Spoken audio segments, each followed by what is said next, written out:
VP being a clunky laning focused team that wants to just beat you on efficiencies versus the need to try and play a bit more skirmishy aggressive on Tidebound. Yeah, I think both teams are going to be pretty satisfied, and now we get to see who's right, which playstyle is actually the correct playstyle. Yeah, I'm going to come out of this one with an advantage from that laning stage. I'm curious to see what Tidebound do with this Pango as well. How active is he going to be? Do they take a back seat and wait for Shiro to be ready? Or can we play as that 4-man unit and get up in the face of VP a little bit? Because until Axe has his first item or so, it could be a slow one for him. But then I've also not seen a lot of pos for Muerta, honestly. Like Muerta Axe, are you going to be dragging waves? You're going to be playing aggro with Battle Hunger? 30 seconds to battle. With Muerta, you kind of just want to play the lane. You're very slow on the hero, so you can't pull waves very well. So it can, realistically, it's you Battle Hunger the 5 position, you dead shot them, you just keep spamming the 5. He then has to keep bringing salves and tangos, maybe even going back to base. And in that moment where he's going to collect the regen, you then pivot to punching the core. But yeah, I think we are going to see like a traditional offlane between the Axe and the Muerta. The battle begins. Yeah, and into a Jug Disruptor. Good trade into that Disruptor quite nicely. Saberlight going to start taking a fair amount of damage early on here. A triple rune for Tidebound to start things off. And Terrorblade the only one to get it. And that is Tomato on the TB, who has renamed himself to a funny little smiley face. 0_O. So as casters, we have to respect every single time a player changes their name, of course. Because legacy and branding doesn't mean anything. No. Compared to... So what does this actually translate to? What if you were to... Quizzical. It's the Quizzical face. So I'm going to call him Quizzical. Quizzical. Yeah. Oh, that's awful. I'm just... What's wrong with that? No, not you. You're fine. I mean, him renaming to Quizzical. Like, he had all the options in the world. I think you calling him Quizzical, that's good. That's fine. Or we should... Maybe he's pulling a Prince, We should call him the artist formerly known as Tomato. Because his ooh, the planet is burning down and the TB Illusion chases for Fly to get first blood. And Fly nearly died as well. But yeah, I mean, Tomato's renamed himself to an unintelligible icon as his name, which I can't pronounce. So yeah, the player formerly known as Tomato with Fly get first blood in that bottom lane. Good job, boys. There we go. It's, of course, a very, very strong lane, right? When you have Jakiro by himself with the assistance of an illusion. Little body block here, little fight there. And as we already mentioned, the type of lane that Axe and Muerta brings, it's just bullying the 5. Just everything gets sent onto the hero.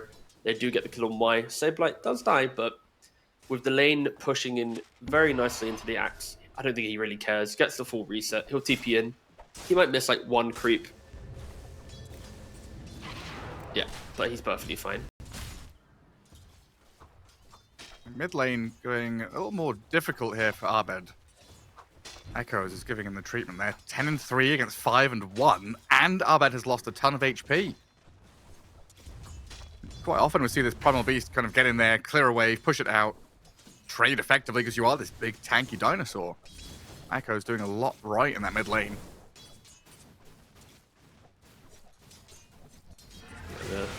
The Pangolier Primal matchup, it feels just like a shove of the wave between both heroes. Of course, it's just easier for Pango to shove the wave. Swash and the Shield Crash just feels quite nice to use.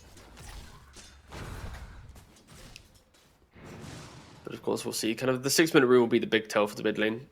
Like, do you get a haste rune? Do you get like something just to, like an invis rune to then TP side lane and get a kill? Yeah, you can play side lanes really well. And we've even seen like Primal solo kill Pango mid. If there is a misstep or an early swash used, you can get in there with your level 6 if you want to. So Y has been shoved out of this lane pretty much entirely. Shiro is going to get the Lotus though as he goes 1v1 against Saberlight. But Disruptor is just nearly dead against Hellscream. There's another dead shot in 5. But not much Disruptor can do to play out this one. He's got a small camp though, right? It's cleared out. He does not. The minimap is lying. Just don't look at the minimap. I had to already reconnect once this game, so it's fine. There was a good like minute where my dodo was completely closed. It's kind of hype. That's good.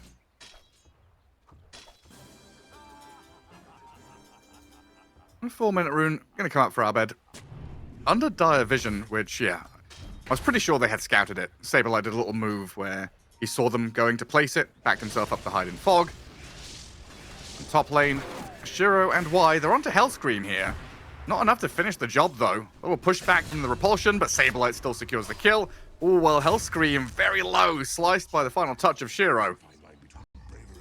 A little walk back to lane. He's going to take some damage on the way through if Axe connects on him. Yes, nice little bit of aggression from Shiro, right? I think the fact that he's got the 2 kills, sure, he only has, actually, yeah, 18 CS. Not the cleanest CS, actually, to be fair.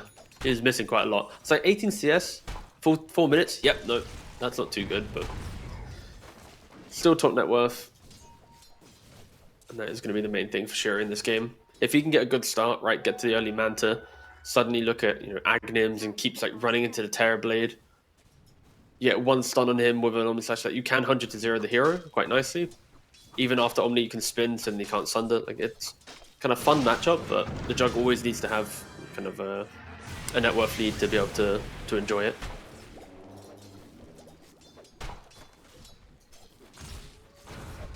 It seems like new, going for Wand, Urn, then Brown Boots Radiance.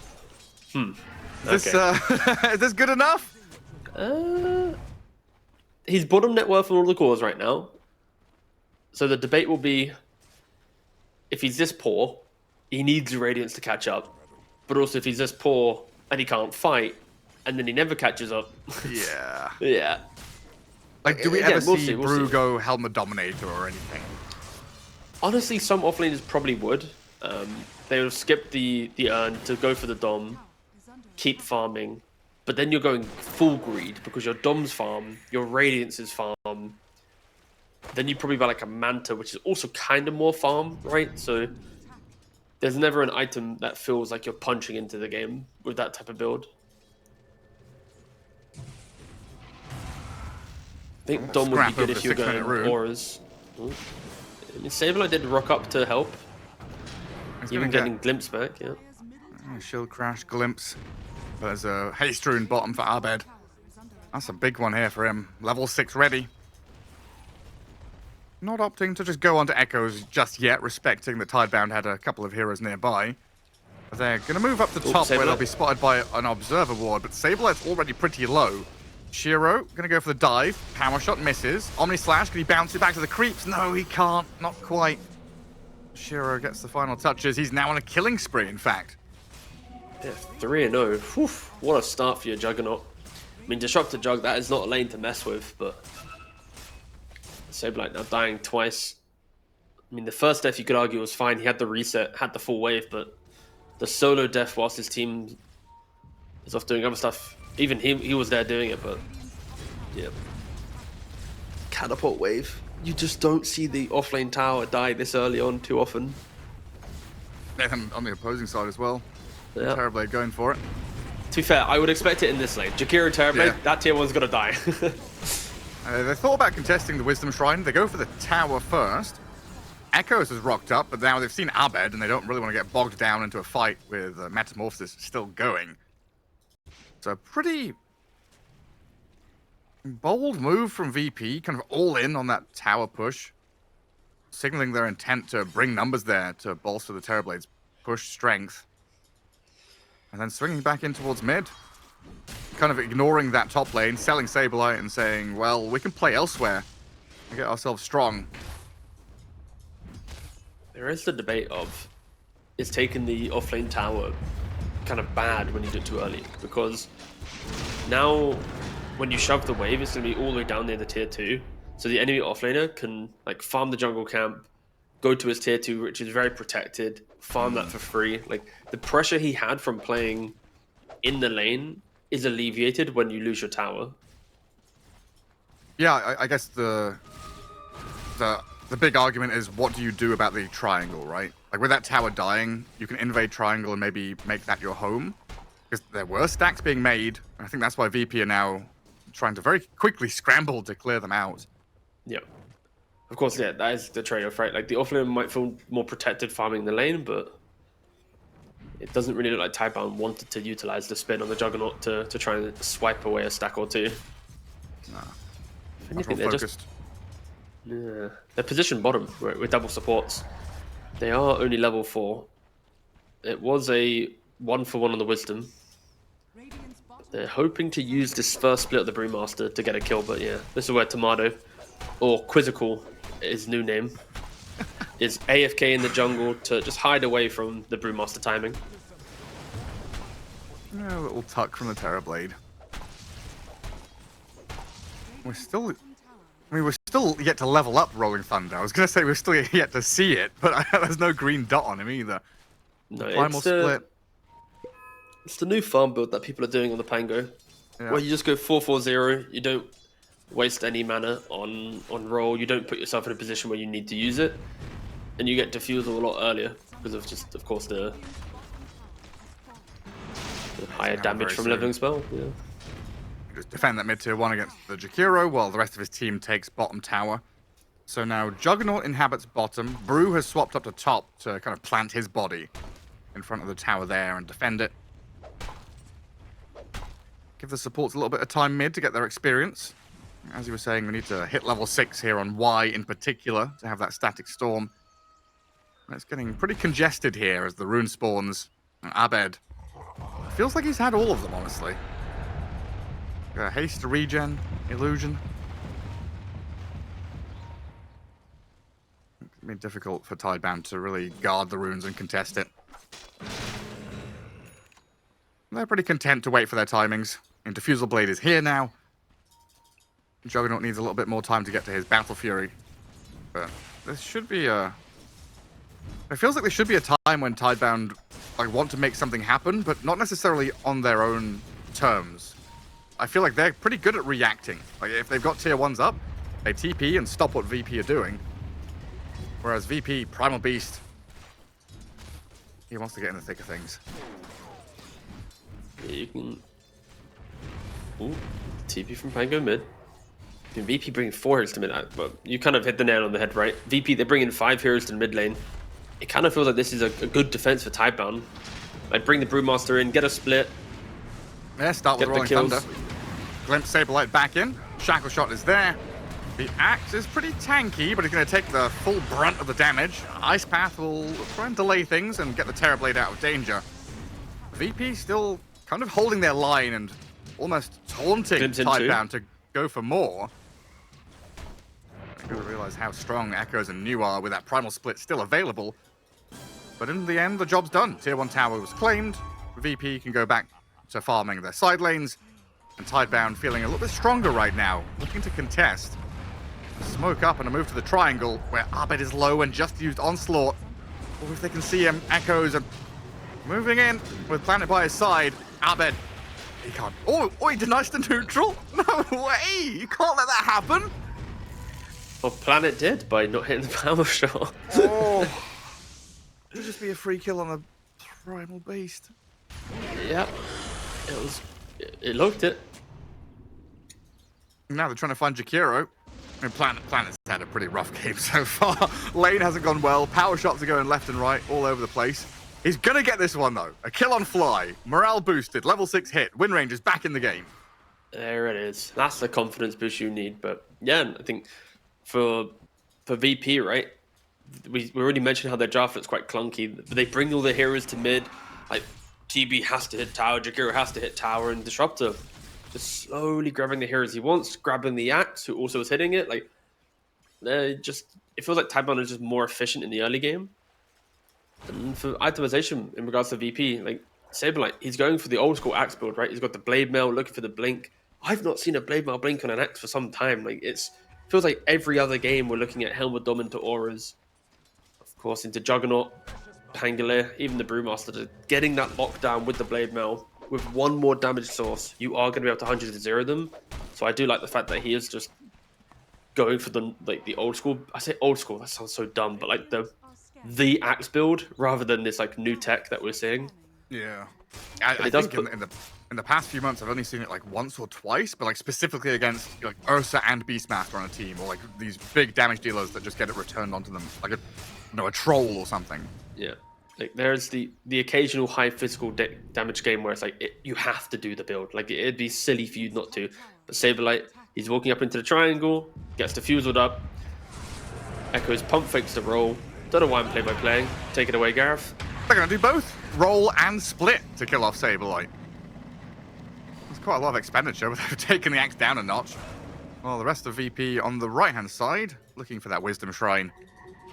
14 minutes hits, so they'll get the right one. Can they jump on Shiro? I mean, Mr.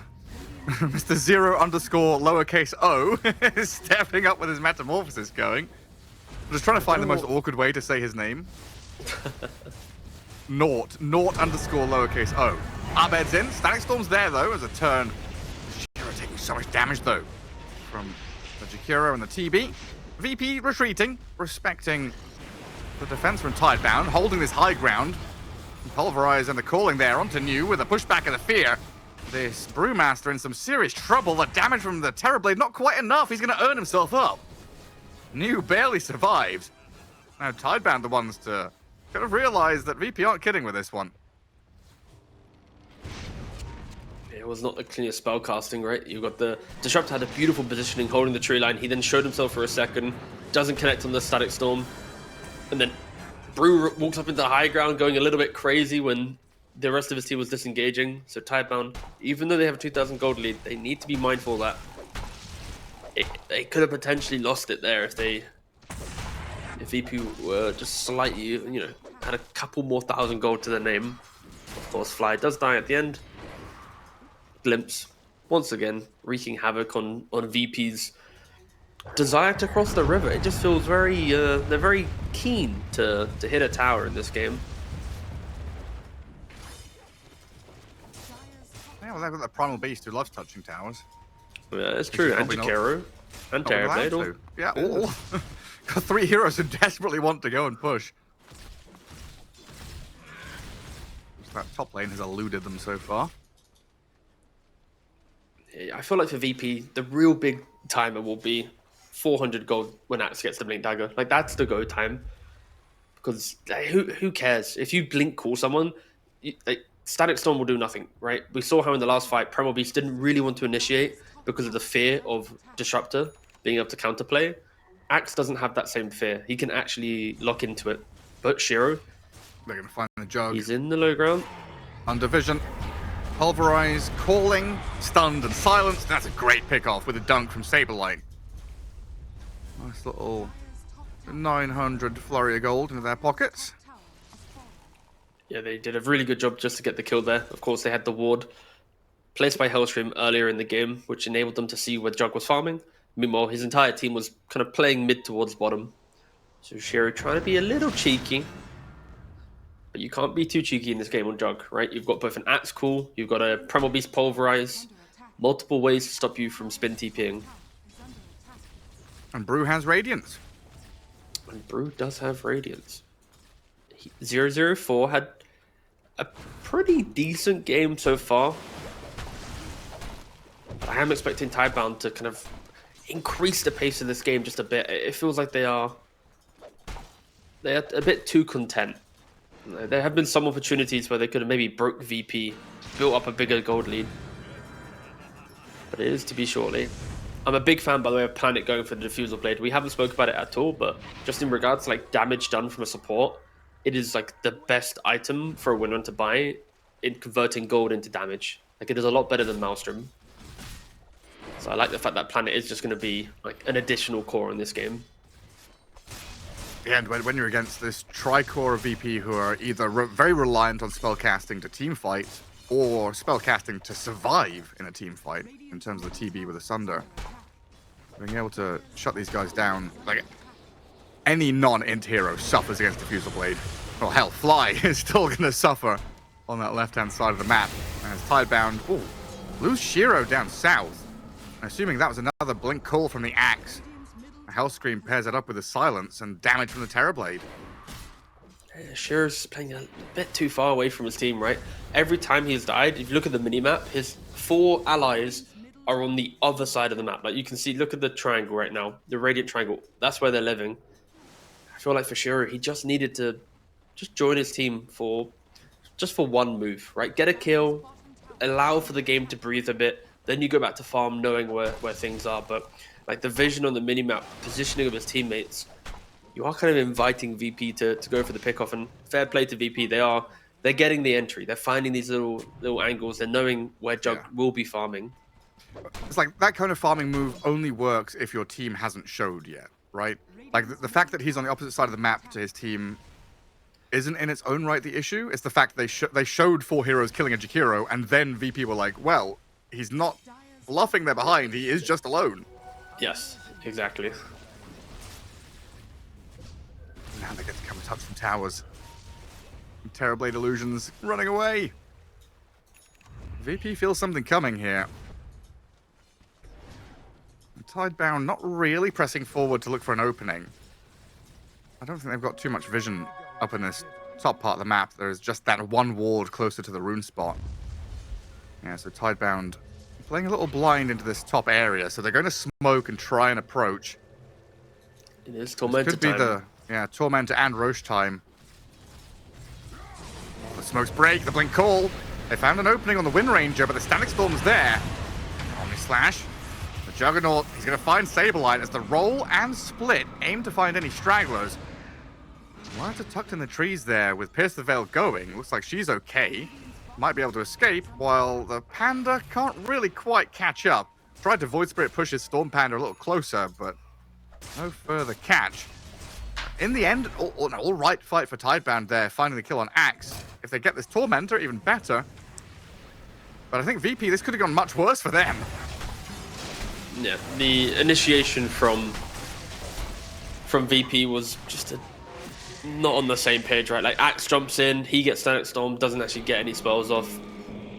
Of course, normally Axe jumping in, he's gonna be quicker than Disruptor. Like you're making the initiation, you can't allow Disruptor to do you like that. And of course, it stops anyone else jumping on top. So yeah, VP not really able to get the kill in the moment. Of course, I think BKB on the Primal Beast will change that, because Axe can jump in, Blade Mail call someone, and then as soon as Primal jumps in, it's like, alright, Disruptor has no counterplay left, right?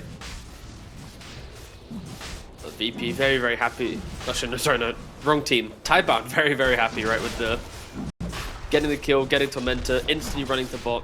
You need to be so careful around 20 minutes in the game. If you lose the fight, you're not just losing one objective, you're losing like everything on the map. We'll see if VP can contest this. Alright, going in here.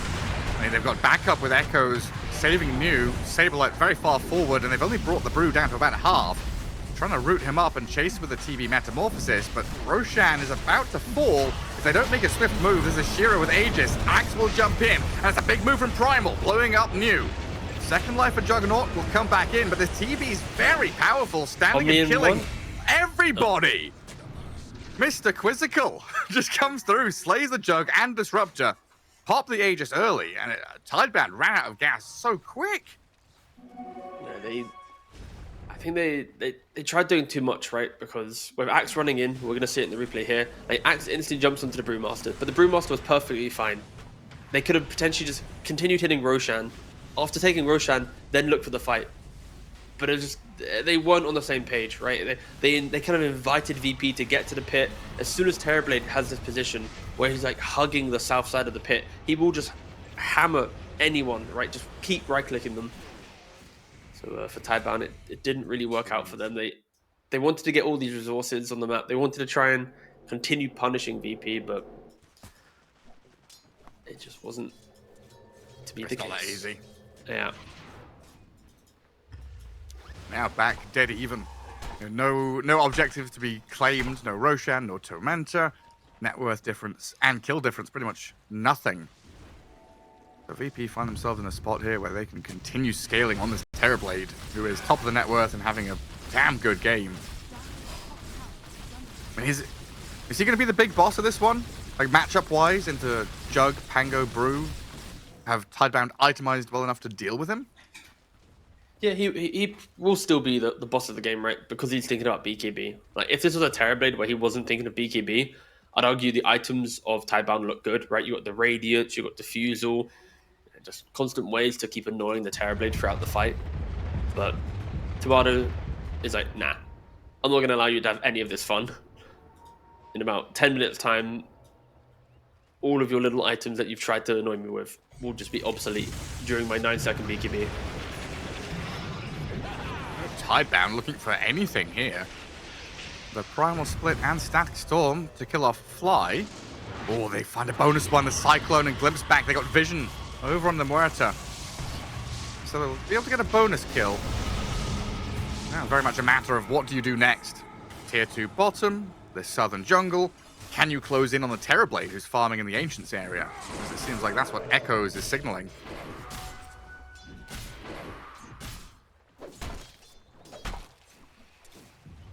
Oh, it's very unfortunate, by the way, Gareth. You know the Knoxville tweet yesterday about Fly's competitive games? Yeah. It won't Was be it like reaching in our... 3,000 or something? Yep. It won't be in our series. If this goes to 3 games, it'll be 2,999 games. Are you serious? Yeah. Ah. Yeah. Yeah. I was about to say, you know what? It'd be real nice if in our cast we get to be like, it is 3,000th game. You know, that'd be kind of hype. But nope, we are 1 game shy.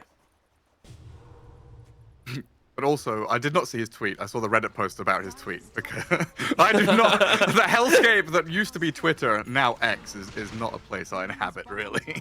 That is true. I don't know why I'm still there. It just No. every Echoes, time I why load he's up still that- up here. Yeah, that's a Dunked good down by point. Saberlight. There's the Yeah, segue. Thank God we segued. Saberlight, the 465 pickoff machine. The guy's just running around, loose cannon. Dire's top tower has fallen. 3,000 pro games is insane, though, huh? It is a lot. Like, look at the rest of that list. And No Tail at 2,200. No One at 2,200. People who've been around forever. Fly's always seemed to be able to maintain, even if he's taken the occasional break, he's always returned, right? Other players, their break has been a year or 2, right? But Fly's been a very consistent man. Oh, Abed. He's been found there. And Saberlight doesn't get the proper reinitiation. They were trying to TP in. Maybe get the cross kill on the Jug. This time, Shiro's advanced position actually able to pay off.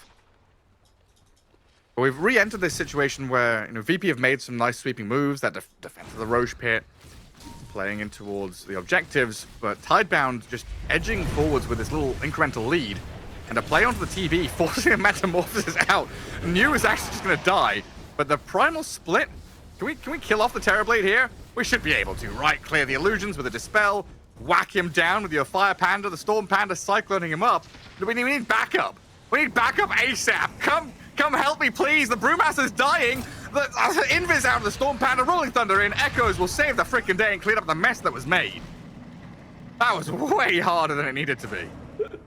Oh, that was so uncomfortable to watch. I was like, is Tomato about to do this? Is Tomato going to just kill both of them somehow? Clutch it up?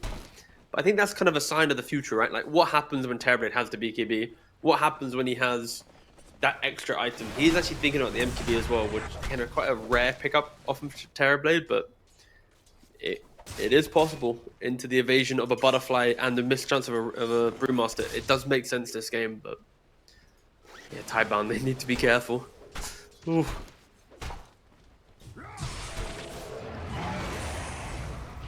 The main problem for VP is just how quiet of a game they've been having.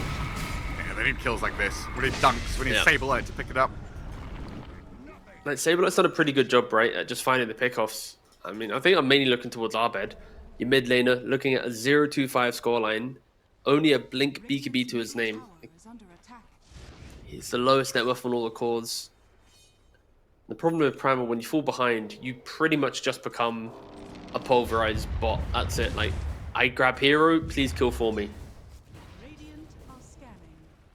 I think Abed trying to find entry into the next fight will be the kind of the main focus. What can he do? Yeah, that's where this Yules on Wind Ranger, of course, Disruptor with his kit could maybe stop him. They're itemizing very well against the TB, of course, with the Radiance on the Brew. But also against these initiation heroes, having ways to cancel the initiation, stop them is pretty handy. So TB, not far from finishing that BKB. Axe has his 9-seconder as the Primal Beast, so there's the triple timing about to hit. You don't want to go before the TB is fully ready, though. So they kind of... It's always sad when you finish your BKB and it's like, well, I got to wait a minute and a half for my friend to buy one now, so let's just keep farming for a bit. But luckily it motivates your friend to buy it, right? Like if you buy a BKB, it's like the chain reaction. It's like, oh, you know what? That's a good idea. Thanks It's for like when suggesting this really good item. I've got Pokemon Blue. Can you buy Pokemon Red so we can, you know, trade? Thank you. Yeah. And Pokemon Yellow comes out. You're like, oh yeah, I need the Pikachu. Let's do the triple. Echoes sees Fly. Power shot across the back of him. Gonna go for the TP here, but and glimpsed and cancelled. This game has two constants: Sableye finding a pickoff and Fly dying. This is the Dota version of death and taxes. Correct. Yes. Standard. Fly's dead for 25. Roshan's alive in about the same time. And it will be the triple BKB moment for VP. Like this fight at Roshan, it should be their fight to win, right? When all of your cores can ignore Is under attack. Pangolier, Disruptor, Windrunner, and Brewmaster, you'd like to think that should be a winnable fight for VP. But of course, it depends on the position, who gets the jump. If Pango can get that beautiful roll, lockdown inside of an Omni Slash, deleting one of the big cores, that can of course change it. I'm just intrigued to know if Hellscream's going to commit to his quick buy. Brother has Blink and Moonshard queued up in his quick buy on the Muerta. That sounds sick, honestly. Like, guys, what's our answer to Pangolier? Hellscream puts up his hand. It's me. Me, damage. Uh-oh, There comes why? VP. Triple BKB time. Smokes break. New gonna get pulverized. Gonna cancel and save him. Not through the BKB immediately. Now the call comes in, but the Omni Slash. Oh, New is blown up by this Terrorblade with the damage. Juggernaut's still bouncing around and he can't face off against the ethereal Muerta now, while Echoes straight past the Terrorblade and dies on his way through. Not a fun journey for him. They do lose Abed, but VP pretty happy here. Coming in, getting 2 core kills, forcing a buyback, and now retreating with Metamorphosis expiring. Tidebound kind of desperate to try and get a glimpse or something. Cool, Sableye. Sableye with a missed call, though, puts himself in an awkward position. Has Fly to back him up with the Ice Path, but the power shot across the front. And the finishing touches get the bonus kill for Tidebound as Roshan has respawned. See who heads into the pit. You could see the logic that they had, right? So like he was going to look for the blink call. If he connects on it, then Tomato will just quickly turn around, hit the Sunder. You get a dunk. You've killed the Brewmaster, who would have died back, but the execution didn't match the idea. And now Tidebound trading the Pangolier and a Brewmaster buyback want to walk into the pit. And with no meta on the Terrorblade, it should be theirs to take. No one on VP is going for a snap, as you see from the little picture-in-picture in the bottom right corner. And for the fight as well, like, for Tidebound, the Omni Slash didn't really do much damage, right? Like, it tickled everyone, but killed no one. And then he ended up on the Muerta as well, which sucked. Yeah, exactly. I honestly don't know who's in a better position right now in this game. It's been quite some time since I've kind of cast like an awkward game of Dota, but it kind of feels like that. Like both teams have it in them to win a fight, but are not executing to like cleanly win the fight. It's just Yeah. I get that vibe of I feel like from what I'm watching, Tidebound should be ahead, but they're kind of falling into the trap of playing into Terrorblade, who has Metamorphosis, you know? We've seen during Blast, the best teams, when they see meta is up, there's that real conscious decision of, do we fight? Yes, no. And then off of that binary, they make decisive moves, right? It is a full retreat or it's a full all-in on TB to kill him off. Here, it's been Echoes going on TB while New has died and brought back. Juggernaut is Omni-slashing supports. There isn't that concerted, same-page effort. that we've seen from the top teams. Yeah. As soon as you see that meta, of course, the counter argument to that is VP plays with so much conviction where during a pulverize, during a call, Terrorblade will be killing your hero. So if you don't use your own spells, you will be losing that one guy they jump. So it's like, there is this constant debate of like, have they jumped correctly on VP? If they have, we have to use just enough spells to keep that guy alive, but disengaging would be really good. And yeah, it's a constant battle of positioning. And it's only a 2,000 gold lead to Tidebound. It really is anyone's game as Echoes gets picked off by Sableye once more. Yeah, right, Fly. TB nearby. Plenty of Do damage. your job, Fly. Come on. The two things we see in this game. Where is he? Well, it looks like it might be Shiro who's going to die here. And a primal split used alongside the spin to try and get a bit of distance. Tomato's Terrorblade comes forward, looking at these primal split Brewlings. Abed can give it to him. And Gleipnir as well. Chuck stuff at the Brewmaster, but yeah, New breaks free. But now meta is on cooldown, right? It's got half duration left, so for Tidebound, when that Pango respawns, I'm really expecting a go time, even though why? Hold up. Ooh. That's not a safe place to be, boss. No. And that eats through that timing that I was talking about, right? With meta being on cooldown in like 15 seconds time, there's going to be like a good 60-second window where you could maybe go for the fight. But with Disruptor now being dead, it eats into that. You've only got 20 seconds post Disruptor respawning. You can't die like that. It really stops you. Yeah, and 2 minutes left on Aegis getting whittled down. You can see how quickly Tidebound rush out of their base, knowing that they've got this timing to hit.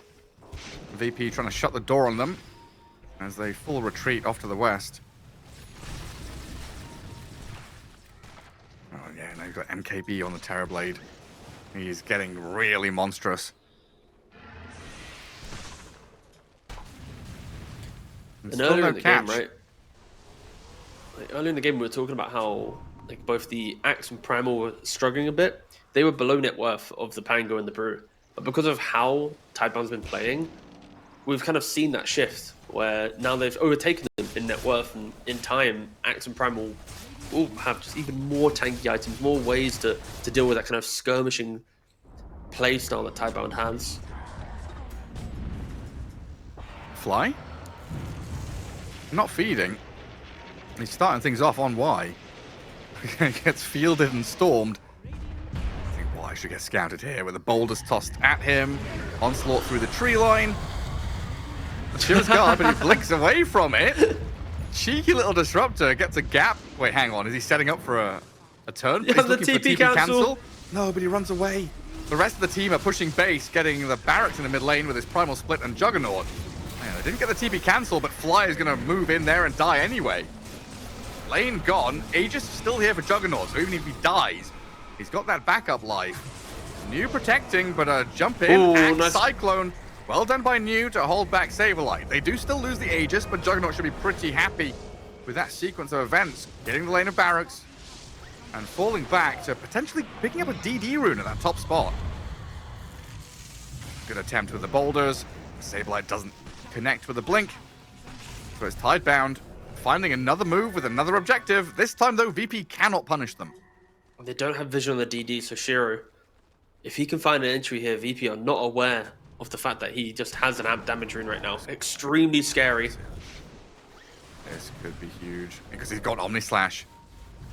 Can they see the TB? Illusions have scouted it.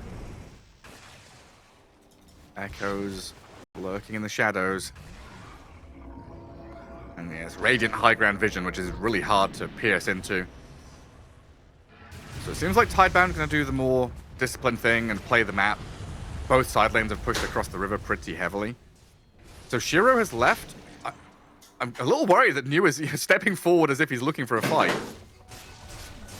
As soon as that Juggernaut has shown on the bottom lane now, VP kind of thinking, okay, we can reposition. Play up towards the top, shove out mid with illusions, play into the northern jungle. Arbed press PKB. Oh, Yeah. that's not ideal. Yep. So the primal BKB is on cooldown. But the enemy don't know about it. Or do they? They do. There was a ward. There's a dire ward there. Yeah, they saw it. I tried to save it. Can we just take 2 steps back for a second? No. And how Y stood into the tree line, I said no. Baited both the Jakiro and Primal, blinked out, TP cancelled to then set up for the mid fight. Like, whew. Fair play, why? That was beautiful. Good god tier stuff. Saberlight with a 2-man call.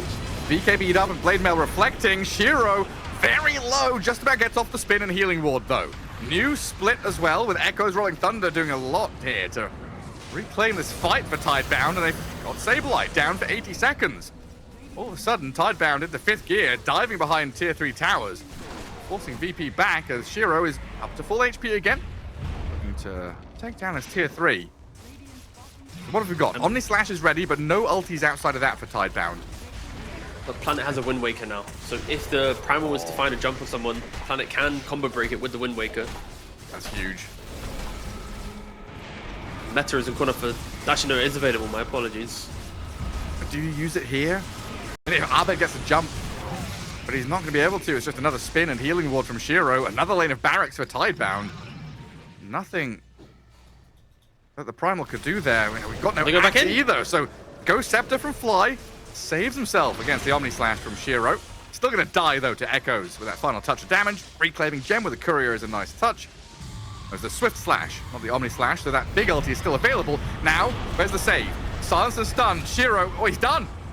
There's nothing to save him there. And Bold is chucked in onto Y, going to get a collateral kill as Tidebound lose 2 on that re-entry and retreat.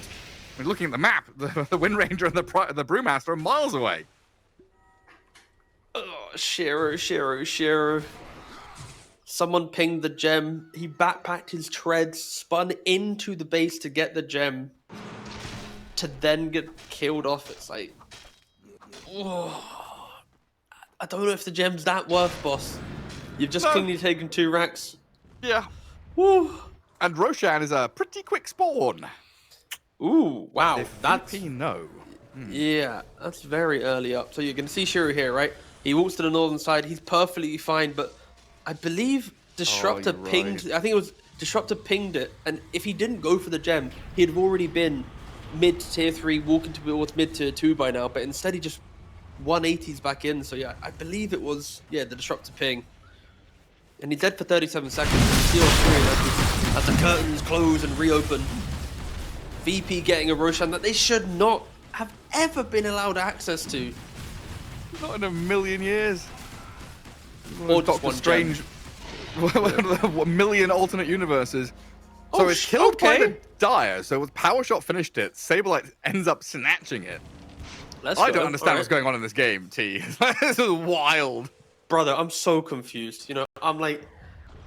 We're 41 don't- minutes in. It feels like no time has passed. I just don't understand. Like, it's such a weird game. Like, I don't even know how to put it into words, but like, VP just... They're playing very, like, expected Dota of, like, we find hero, we press stun, we might fight them. Like, there's nothing, like, beautiful about what they're doing. It's just kind of just there. They're just doing their thing.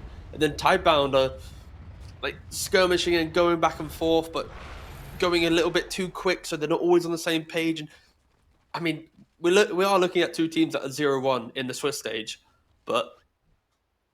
yeah, it's just uncomfortable. I'm not feeling that source. You know, like when you watch a team, they have like aura. I'm not getting aura from either team right now. No, there's a certain je ne sais quoi missing. A little bit of confidence lacking. Yes, Yes. Absolutely. indeed, good sir. They need some kind of pep talk. A strong leader. Has been killed. Do you think Bulba's a pep talk kind of guy? I don't know. I've never heard him like do a hype speech. Yeah, me neither. He's always been a very quiet, not necessarily quiet, but like a Radiant's top tower is under a low Say what volume needs kind to of be. guy. Yeah. Say what needs to be said. Analyze and go next kind of vibe. That's a big item. Terrorblade Daedalus. We've seen the strength of Tomato through this one, and having Aegis on Axe gives them a lot of potential to play hyper aggressively here. But as usual, you know, you get into a late game in Dota, everything's about vision, setting up in certain areas of the map to play terrain, to play lanes. And there's always going to be a challenge for VP with 2 sides of racks down. But it does mean that there's only the top to be taken. And they're also playing outside of their base, angling towards that top lane where they find a jump on the disruptor. Y is done for. Dead for 17, no buyback, and a bonus catch on Juggernaut. They require echoes to try and turn this fight with a Rolling Thunder. VP feeling themselves now, though, going aggressive with some boulders chucked in towards the Wind Ranger. New has Primal Split to try and backstab here, but he's being pummeled. Turns back into his normal hero form, gets away from the TB. But Metamorphosis for Tomato's up and running. There's the creep wave, though. It comes in. Backdoor protection is taken out. Glyph is needed now. Tidebound against TB Meta, Roshan's banner. I don't know if they can defend this lane. Might just have to give it up. There's no split. There's no roll. They already have 2 racks, though, so just you can give VP 1 racks, let the meta expire, then look for the fight. I don't think Tidebound really need to commit for this.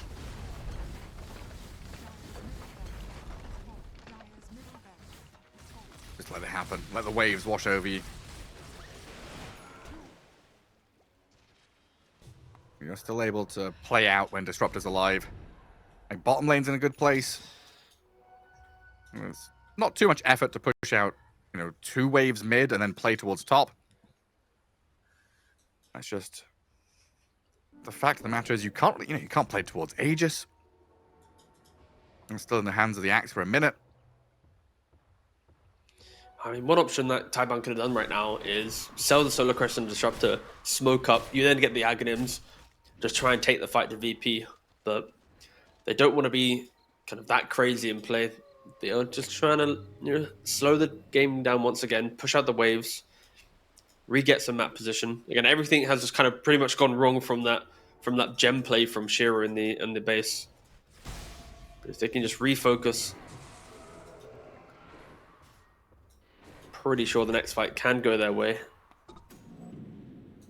In regards to big item pickups. Hellscreen's getting pretty big. Oh. That is true. He didn't go for the moonshot though, so I'm a little bit upset. He's got that quick buy was an absolute scam. He's got better items than what was it, Moonshot and Atos or whatever it was. Yeah, it was going to be Glypnir into Moonshot. It was going to be majestic. Radiant's top tower is under attack. That's Nullifier's pretty good. He's just going to face tank this wave bottom to try and stop the push. He just procced his Aeon Disc. Aeon Disc popped. He's got Refresher Orb, but that is not ideal. Oh, another little bit of sloppiness. Tidebound, maybe just dangling the brew in front of them. I'll pop my Aeon Disc, they'll jump on me. Then I'll refresh, use Static Storm, we'll do all this stuff. Because VP, they've put Lotus Orb on the Primal, Shiver's Guard, and jump in. They're going on this Brewmaster. Now, where's the save? Where's the save? It's just not here. He'll buy back, but the Pangolier is nearly dead himself, handed a Lotus to heal at least a little bit. As VP come in, clap down on 1, force the buyback. They get a glimpse on Axe, though. Tidebound, the stun on Juggernaut, keeps him away. We can't follow through on the threat on that life of Saberlight. A Shackle Shot's good, though. The Axe BKB is better. Counteracting the stun and looking for the jump back in. Finding the Wind Ranger. Jakiro can turn. They trade Saberlight for Planet. Shiro trying to chase forward with another glimpse back on Fly, but the Primal Beast is in. Pulverizes an illusion, while the Terrorblade, still not being fully focused, stands his ground, takes down Echoes. Arbe's trying to trample over the Brewlings now, with Shiro and Y on the left-hand side looking for some re-entry here potentially, with New being a tanky Brewmaster, standing but cannot deliver. The TB damage is just too much to handle. Shiro will bounce around with a Swift Slash now and spin to run away with the TP going, but the damage from TB! Oh dear! Tidebound.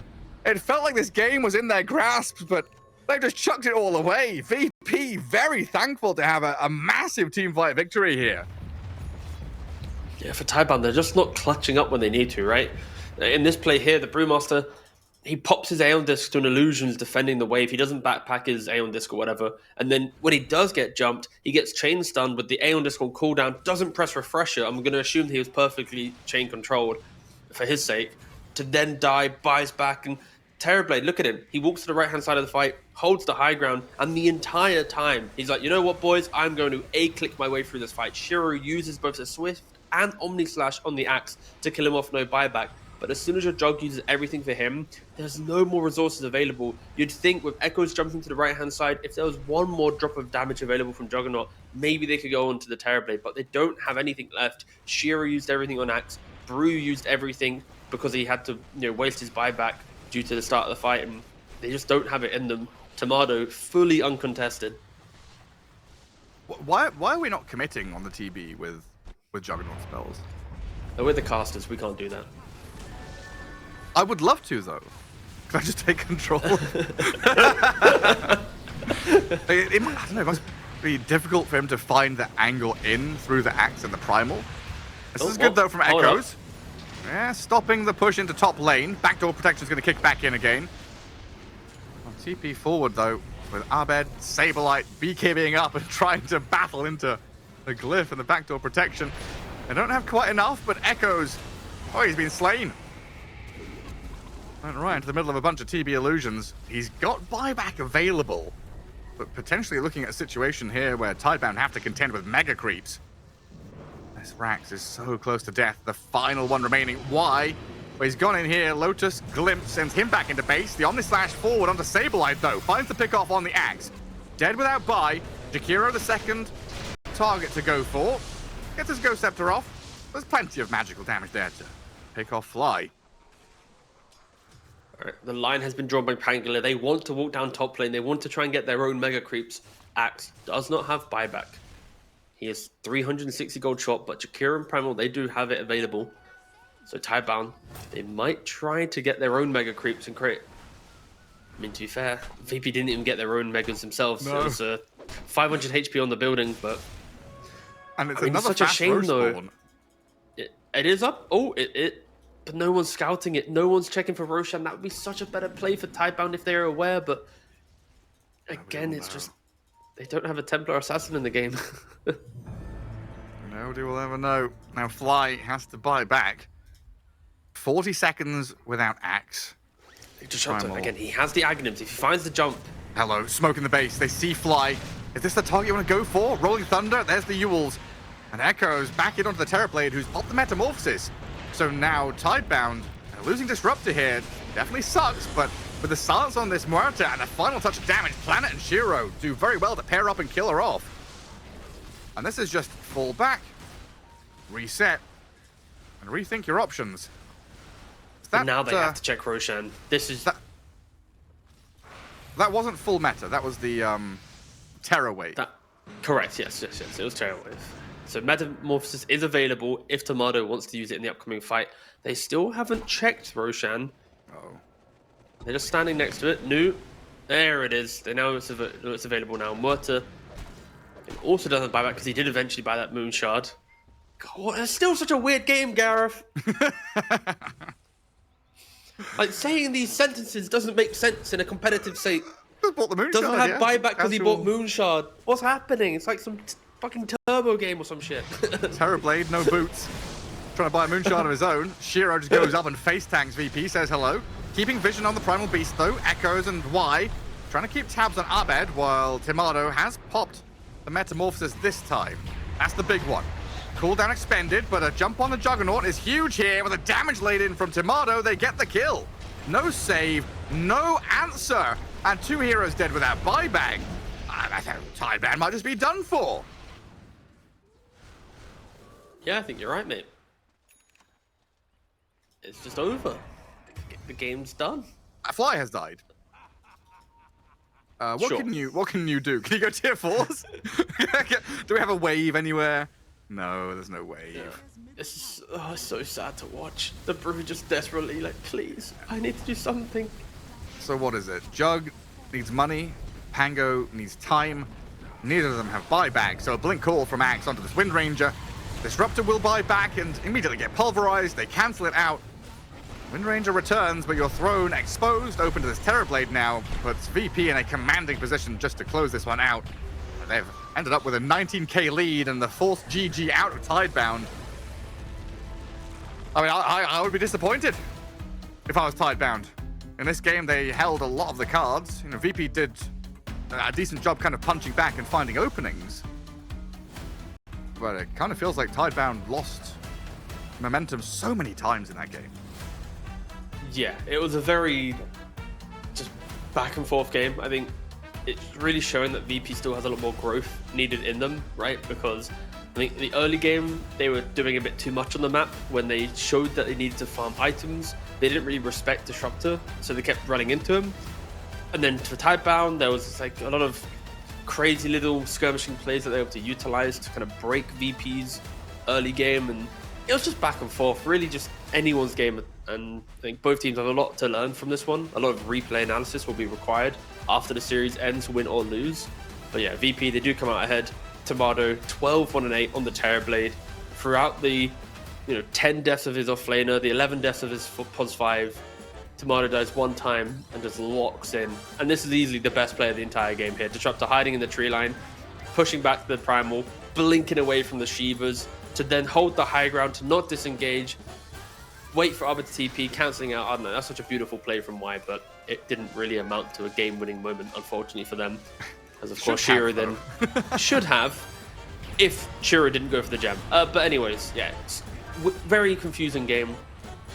Both teams easily could have won it. VP takes it. VP does take game one. It's a best of 3 though, so more chances. We'll see if they can tighten things up in the little break between game 1 and 2. Just overall, Terrorblade, big man on campus, out carrying the Juggernaut. Not really. So we'll see if Nu can find a little bit of magic from the offlane. It is difficult into Abaddon Warlock. It's a very heal sustain lane where Bristle doesn't really threaten it, but if Tidebound are to do well, it's on Nu. Yeah, usually Bristle likes to play in these volatile lanes where everyone's looking for kills and playing on the edge. Yeah, I don't see Abaddon Warlock ever hunting or playing aggressively or anything like that. Just farm to Radiance, farm to Relic. Get yourself there as the Abaddon. VP going for a long move here as 5. Saberlight and Hellscream leading. Early Observer Ward and Smoke breaking. And Echoes is far enough away there just to wander off and not get caught. But that should secure VP the top 2 runes, and then Tidebound their response. They're going to move down south. A lot of scribbling going on.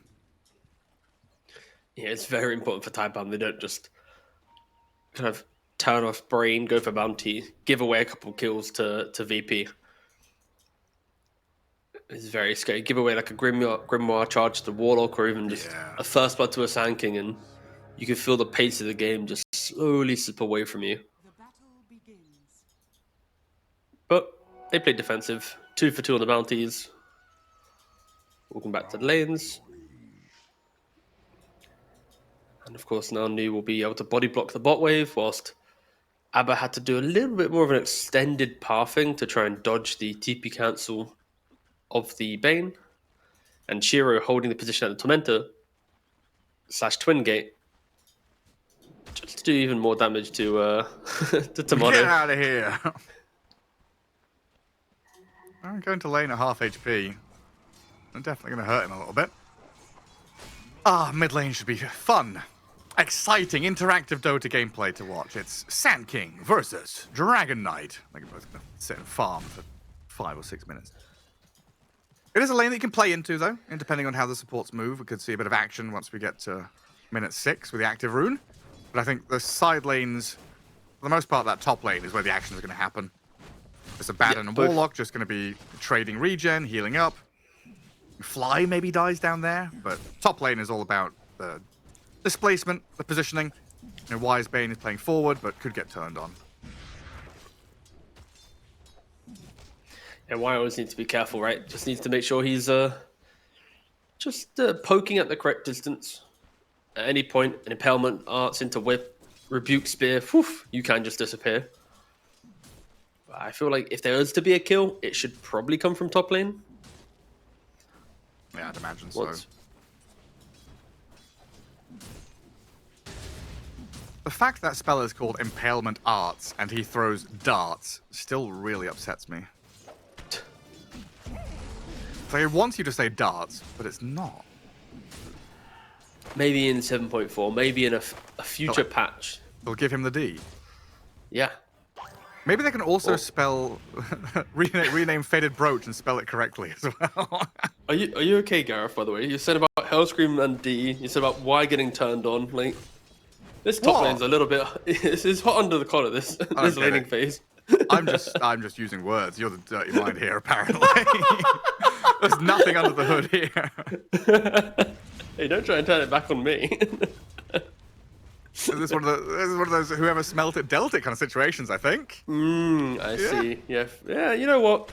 Fair enough. Whoever rhymed it, dimed it. Oh, Why? hi, hold up. Stick charges and tangos, so he's not gonna die. This does give Hellscream full access to the large camp, though, so gonna get the pull across. Try and deny some of the farm away from Shiro. Ursa, 9-1. I thought this would be much better for Tidebound. Is the Ringmaster the difference maker? Yeah, pretty much. Like, Bane is able to like bully you over time, but because there is impalement arts and 2 displacement spells, that like you can never really step up too far. Like normally Bane is able to get like really close to the enemy, and same thing for Ursa. But Mars and Ringmaster, their kind of their toolkit is quite defensive in nature, so we're never going to see like the chase down of an Ursa or the chase down of a Bane. And just put them in the box, spear back. There's a good amount of damage to Shiro there to keep him away from wave.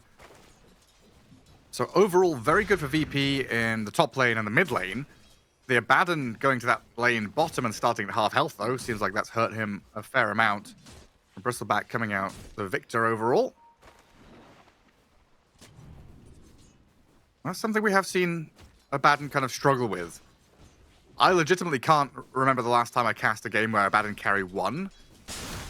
I think I've cast like 6 games in a row. Na'Vi were like 3 of them, where they just got absolutely handled. Abaddon dies once or twice in lane, can't get that fast relic timing, then kind of falls short in terms of hard carrying, depending on what matchup he's against. Yeah, Abaddon, after like he wants to free farm lane and he wants to join other people's success in the game. Like if you're playing like an even or behind game on Abaddon, it never feels like you're kind of punching in. So that's where it helps where you have like Sand King and Mars and like heroes that naturally after lane will kind of create opportunities for you to kind of slot in and be like, I'm helping. Planet going to find a little cookie over the cliffs. I saw the Sand King moving over. Now a new lane emerges in the jungle where New has a stacked up double wave. Courier going to get sliced though, so that's Null and Salve gone. And now Ringmaster's showing out to TP down south. VP bringing a few here is the floating sheep corpse in the sky. Going to drop down soon, but New dodges the first dart. Scatterblast is there to slow the approach. Dodges the second one as well. Some good sidestepping from the Bristleback, but in a 1v3, no way to escape. He's just going to get taken down little by little over time. As your first blood, Hellscream takes it. Nearly missed it, to be fair, right? But missing both the daggers, and then the Abaddon dragged the wave over, which revealed the Ringmaster's position. Now Arbed throws the epicenter, yep. Straight in with the Epi Burrow. Hellscream, TP's bottom, moves into mid, gets a kill on a core, into another one there. Things are already looking dangerous for Tidebound as VP put on the pressure. They've fully woken up. That game 1 victory's put them in a sick mood here. And Arbed gonna get the Nightmare transferred off him. Catapult wave needs to be dealt with here as Y drags the creeps out of range so the tower can hit the cart. Gets a regen rune. Oh, of course he You does. hate to see it if you're Tidebound. Now he just goes and cuts the wave. It looked like an uncomfortable TP, but very good moves from Hellscream, right? Gets the kill on bottom, then moves to mid, gets the kill. You couldn't have asked for like a better 1-2 punch, right? Killing both the off lane and a mid from a single pos 4 rotation. And Saberlight in the top lane, he is level 5, 0 pressure on him from the Ursa.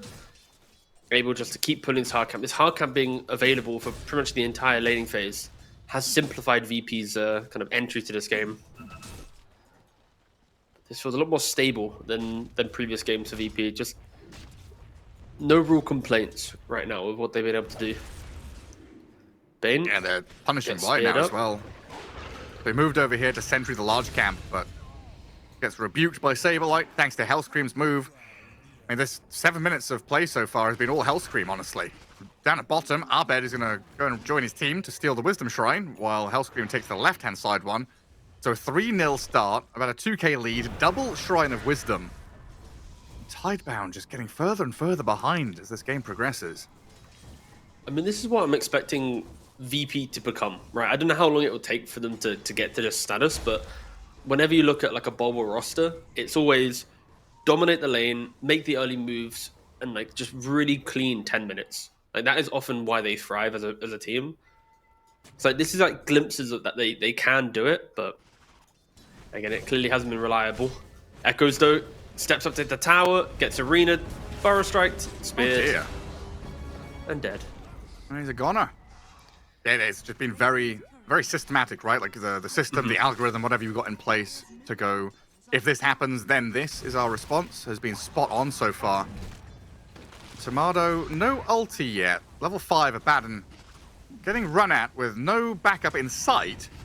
Tidebound gonna have to deal with a shield and the 11-1 charges. Well, yeah, Tomato says not even worth using them, knows that he's dead. Still, always an important kill. This Abaddon is less than 3,000 net worth currently. He's got a lot of catching up to do, but as you were saying, he's not a kind of get-ahead hero. He's play with teammates who are strong and play alongside them once you've hit your timings. Planet's going to TP up top and try and play with Shiro here into Saberlight, but he's pretty powerful. Yeah, it doesn't feel like the best move, especially because Warlock's in the area at 3-point in Hill, so if they do go onto the Mars with the Dauntless, yeah. Fly's got a golem here. Fatal Bonds on Y is actually pretty dangerous for the Bane, but the spear won't pin him to a tree or anything. Radiant's middle tower is under attack. And we enter the waiting room for Tidebound now. Oh, whoa. Sorry, you cannot say waiting room. Sorry. It makes people think there's a patch. You got to be careful. Well, relax, Gareth. Yeah. Well, there's a little bit of action, so we're not there. Y and New trying to play forward, but they're into this Hellscream Ringmaster who's shown up to another fight. Alongside Tomato and Saberlight, another couple of kills. The new Bristleback dead again. Tidebound just cannot find a single weakness in the armor of VP in this game too. So what would we like to call it then? We're in the long queue at the DMV for Tidebound to get their items? Yeah. I'd say like a Q. And anything, just... You can't say WR. That's... Okay. They're at Disneyland, waiting to get onto Space Mountain. What's an acceptable amount of time to wait for a ride, by the way, at like a theme park? Would you say? Like, 30 minutes? 40 minutes? Like... How old am I? When are we talking? I think this question has so many parameters. I've not been to a theme park in a long time, but I imagine if I went to Disneyland now, I would buy one of those passes where I can just like go first. I do not want to wait for more than 30 minutes. That's for sure. Yeah, I think like back when you're in school, like late teens, it doesn't matter, right? You're with the lads, you're talking, it's fine. But like now, yeah, I'd agree. Nowadays, if I'm going to like, I don't know, Thought Park, Legoland, any of the above, I'm probably buying the VIP business. Yeah. I'm treating myself, but I want to get my Lego driving license. I don't want to wait 2 hours for it. But how much does the things even cost? Because it's no idea. Then it opens the question: how much are you willing to pay on that? Because like, on top of ticket Yeah. prices and hotel and stuff, yeah, it's nasty. Yeah. Well, Ursa gets popped. Good night, Shiro. He can start googling how much it will cost. Oh, he can, yeah. He's got 30 seconds to think about it. I mean, a year and a half ago, I did look at Disneyland Paris, like resort, hotel, like the full trip was like thousands per person. So I was like, yeah, that's not happening. Yeah, I'm so grateful my girlfriend's not like a big Disney fan. really keeps the pocket. Oh. I have a very light wallet. Yeah. Oh. Tomato making just... levels ulti, and he's got the Ringmaster by his side. Can they turn and find a kill here, though? The Operation Save Tomato might just be over, as Hellscream is unable to defend the Abaddon, but Fly's got other ideas, wanting to try and kill off New, bonding him to the creep camp. Is that enough for the Fatal Bonds? The golem whacking the other golems, it is! Plenty of damage there from Fly.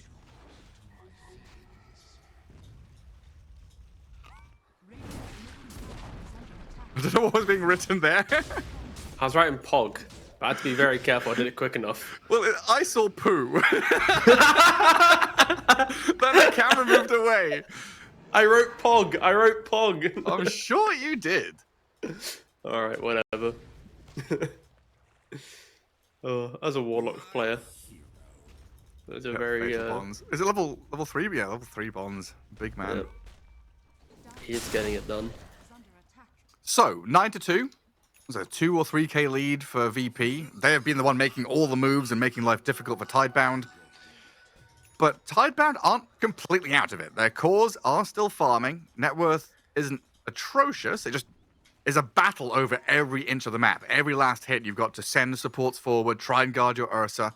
Bane and Snapfire right now gonna have to sit in parallel to Shiro to protect him against any moves from VP. And it is a good thing that Tidebound have this potentially later game scaling draft with Ursa, DK, and Bristleback all offering that mid to late game physical damage. If they get to their items, they're aiming for more like minute 30, right? Whereas VP, it's now until then. Yeah, we didn't really expect them to be able to do much, right, with their Tricore. But this is where, when they do get the items, they need to know exactly how they're getting back into the game, right? As they're getting jumped up. That's just move after move from VP. Bristleback, Nightmare save. Looks like it's enough. Abed couldn't bring enough damage, but he's going to get put in the box and kept away from the grip. The Dragonite stun is there, though, and Tidebound able to turn a fight, get a core kill. Dragonite unable to follow through on any of the supports, though. But still a nice bit of cash there. Slightly optimistic from VP, right? You're jumping one of the tankiest heroes in the game. Oh, why steps up into the Mars and the Ringmaster. Now Echoes too. He's got armor and wand. The kisses come in towards Hellscream, and it looks like Echoes is tanking through this quite nicely. Can he toggle? No, he can't. Sableye gets a double. They crack the whip on Shiro to send him back. Sableye's toggling his own armlet. Armor on armor action. I honestly like the fact that Saberlight went for the armlet. Like, you're playing into Bane Snapfire. You can just put them to low HP with one rebuke if you have the armlet active. You had a free lane, your top net worth, be a bit greedy. Like, imagine if he went for Phase Blink right now. He'd be initiating, but he wouldn't be doing the damage. Like, it means he has purpose by himself. Like, it's kind of like a rare moment we get to see the armlet, but in this game, it makes sense. Because he doesn't need pipe either, right? Yeah, correct. He doesn't really need an aura.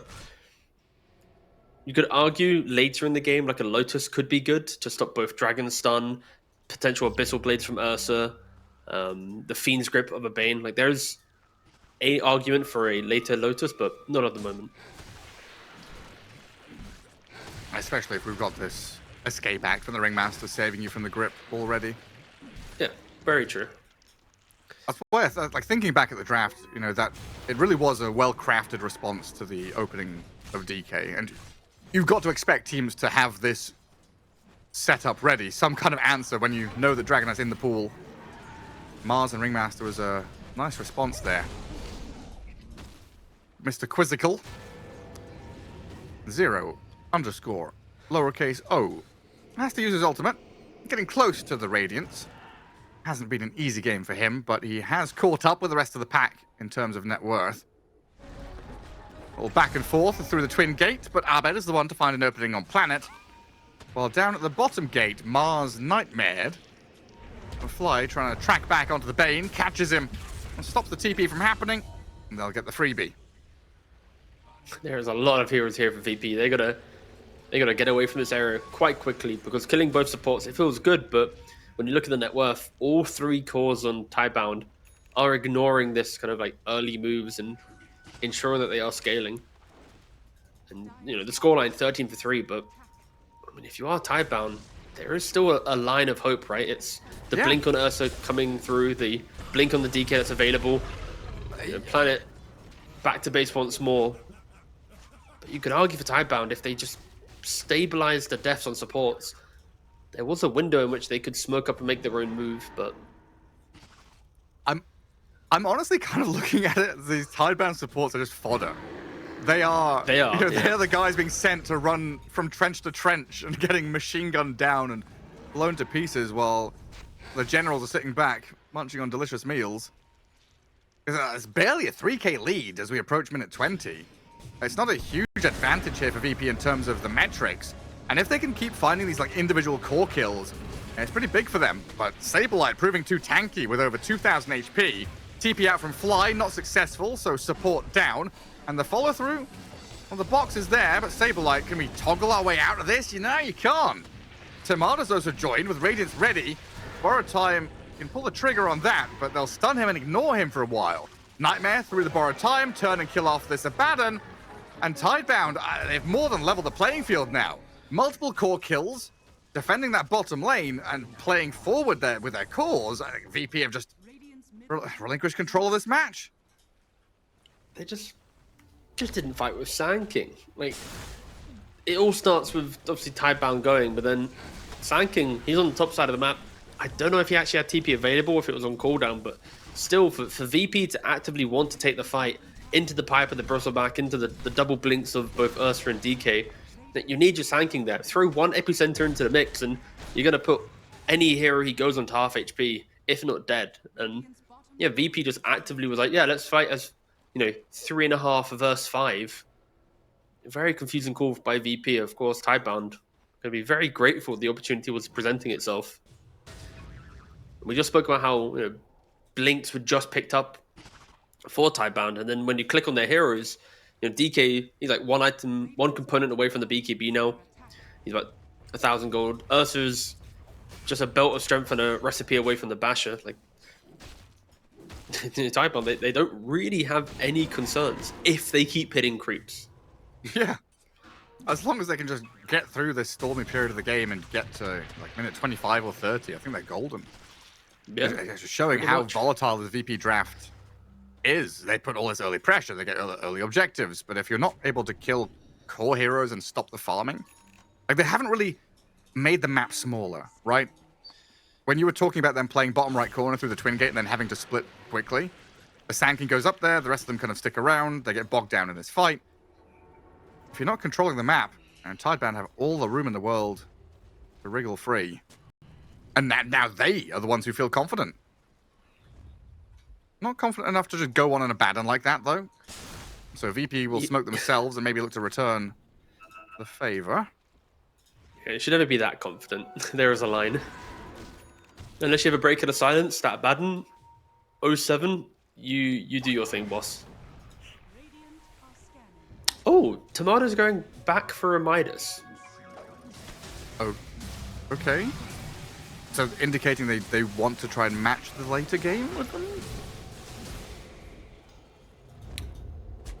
Indicating that there is a discomfort being applied to VP's current position. And I like this a lot. You take Tormentor, but instantly smoke, beelining it for the Roshan. Because often the traders, they take Tormentor, we get Roshan. But Abed getting the epicenter, woohoo! Fight time! He's over there with the Wheel of Wonder and New in some serious trouble. Golem dropped towards them. Echoes backstabs on the Warlock. They've lost Shiro and New. VP have come in here to secure the Rosh. They get the Tormentor, they'll get the kill on Roshan. They'll snatch the Aegis. Tidebound killed Rosh, so they get the money for that. While Echoes is still being run at here by the Mars. Saberlight finds another opening alongside Abed, and when you fight with the Sand King, in unison with the Mars, it is just catch after catch, kill after kill. The Bane will be thankful to slip away from this down south, but you lose out on the Wisdom Shrine now as well. I gotta say though, for VP, I really like that kind of approach to the fight there, because I think the meta right now has kind of staled, where if you take Tormentor, teams at like 19 minutes, 40, 50, they will move towards Roshan, start hitting the pit. But Tidebound, they were slightly late to moving into the pit. And because of that, we then got to see this beautiful contest where VP instantly smoked from the top twin gate down to the bottom, running in. They have Arena, they have Epicenter, they have Golem. Of course they want to fight in a choke point area. So if Tidebound, like, because they were hesitant, not instantly at Roshan, VP got to take both Tormentor and Contestor Rush. It was, yeah, just a really cool little kind of heads-up move by VP. And now with 3,000 gold lead, you should argue that they're probably back in the driving seat once more, but again, we'll see if they can utilize it. And it's like, what do you do with this lead, right? You've got to put this map pressure on. You've got to try and delay BKB timings from Tidebound. Keep Saberlight scaling with this Armlet Deso build. Going into the Assault Cuirass. Oh, gets the vision. Finishes off the planet. Snapfire. Yeah, going back to the whole... Sorry, going back to like the Abaddon Midas. Yeah. I thought like he is running around with the team so much that it does make sense with some logic to secure his own game, but I feel like the game wasn't that bad for them. Where if he was able to get like Manta or a Blink or the Orchid instead of Midas, he's going to contribute a lot more to the team. But I think in the back of Tomato's mind, like he knows they are one fight away from too much tankiness appearing on Tidebound, and he's just afraid that they are going to make that mistake. I think like if this was other carry players in the position, there would be this like trust of we're not going to make the mistake, we'll play cleanly. But maybe I'm like overthinking it a little bit. I don't know if like if Yatoro in this position would go for the Midas. Would he just continue going for like damage and scaling and fighting? Sorry.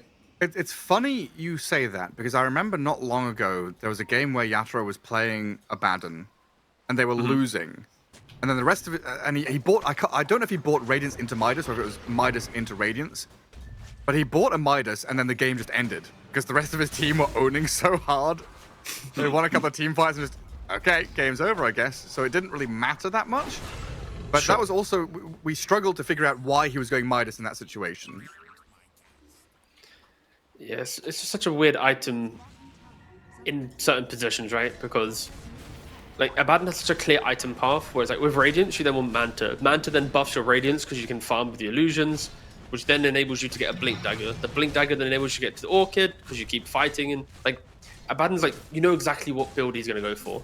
So the only time you ever go Midas is if you feel like you're not farming as quickly as the enemy carry, and you want to try and catch up. Like that's the only use case, but with how the fights were going and how the map was constricting on Tidebound, you could argue it wasn't that important for him to go it, other than like the one mistake play they made where Sand King wasn't in the fight. Like that was the one fight that made him go, I need a Midas.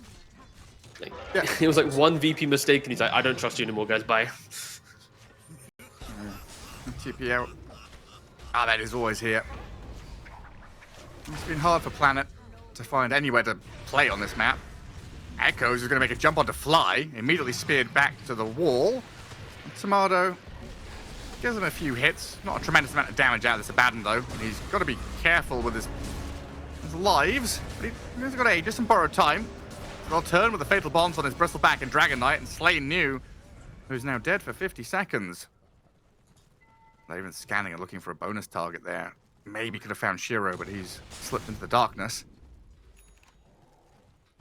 Sorry, I was distracted there because I went hunting for that game. I did find it. It was Team Spirit up against the Yakult Bros. And yeah, Yatoro went... He went 10-minute Midas into 16-minute Radiance. And the game... So he got Radiance at minute 16. Game ended minute 19. So... Alright, that's pretty baller. Very much one of those. But that's, I think, conceptually quite nice because... Well, there is a Golem on a Bane. Hold up. Yeah. Just drop it onto Y. Need some follow-up here, though. They don't want to commit up to high ground, it looks like.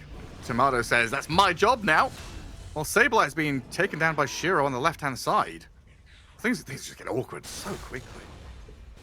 They're just doing so much, right, on the map. You've got initiations on Bane, Saberlight with his Armlet Deso, soon-to-be AC build. Like, he wants to rebuke people. You need to be careful. Even though there's only 7 kills on Tidebound, they do have a lot of kill threat, right? You got the Blink Basher BKB on the Ursa. DK as well has his own fighting tools. Bristle just finished his BKB. Like, I know I've been saying it now, but surely for Tidebound, now is the time to go. Triple BKB. Bristle has Shard. Like, if you don't feel strong now, what are you waiting for? Next Roche, obviously. That can respawn in 2 minutes. Can't wait to watch Tidebound continue farming.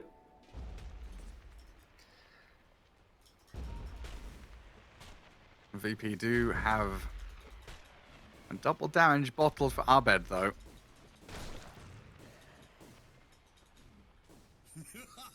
And could be big. VP just kind of waiting for Tidebound to come to their side of the river.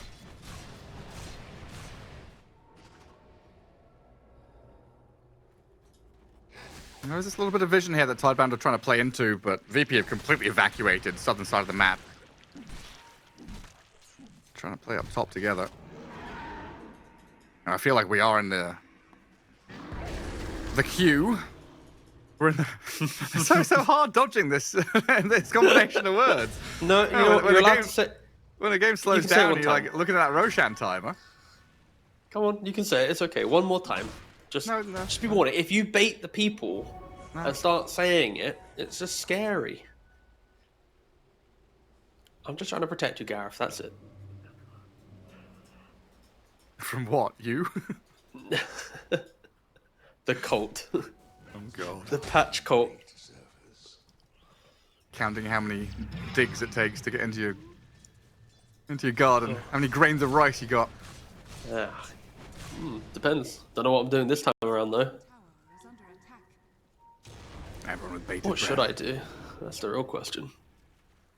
When should I do it? That's the better question. Yeah, I mean, it's DreamLeague, right? We're waiting for like last day of groups. Then we'll have a patch like just before playoffs. Skitter was saying he was feeling it today. There's a Yeah, taste of but I feel patch like in if you the ask air. Skinner, he'll say it's tomorrow again. Like, Yeah, probably. Nobody knows. Well, VP have set themselves with about a 4K lead, and yeah, we are just looking to wait for Roshan, who will be up in just over a minute. This is somewhere that Tidebound kind of feel comfortable just sitting back and farming, scaling up, looking to hit that late game.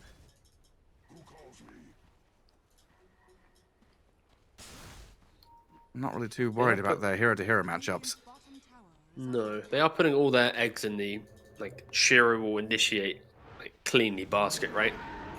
It was kind of a problem in the last game where Shiro was a bit indecisive with certain moves, kind of led to the kind of comeback for VP. But this time around, the entire playstyle of Tidebound is like, Shiro, you are the carry. Okay, when you say go, we trust you, we'll follow you. And of course, DK, once he gets the nullifier, that will help immensely, stopping the escape axe, the solar crest buffs, the shadow word heals. Like a lot of little utility from the support duo in VP that one nullifier can counterplay. That also could have been something that Tidebound have been waiting for to simplify their like kind of entry to the game. 30 minutes in, it has just been an absolute farm fest from the Chinese team, but you got to say now that surely this is their moment. Surely. But we knew this was coming with the draft, right? We knew they either get rolled early and then can't play mid-game, or they actually get to mid-game and hit their timings and start to look strong. But if you're, I don't know, giving up Roshan here, VP very happy just to sit in the pit and take the big man down while you grab a Tormentor, give shard to DK. Not a massive victory there for Tidebound. I guess the question is going to be who gets this Aegis? Is this for Saberlight? Is he the real carry? Yes. He is Well, carry. I waited for the pickup before answering. Oh, yeah, okay, I'll be honest, mate. I was trying to hold in a hiccup myself, so I was That's fine. I was like, don't do it on broadcast. Oh, he asked me a question. Oh no! Fuck.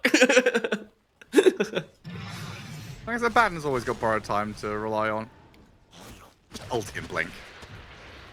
I just love the fact I'm looking at Mars with AC Deso. Like, even Armlet. Like, it's been so long since we've seen this. Like, it's always like Blinks, Yules, Hex, Refresher, BKB, the kind of this item path, but into like the tanky Tricore, the squishy double supports, minus armor can really help just eat through a lot of what Tidebound has. But they're wrapping around.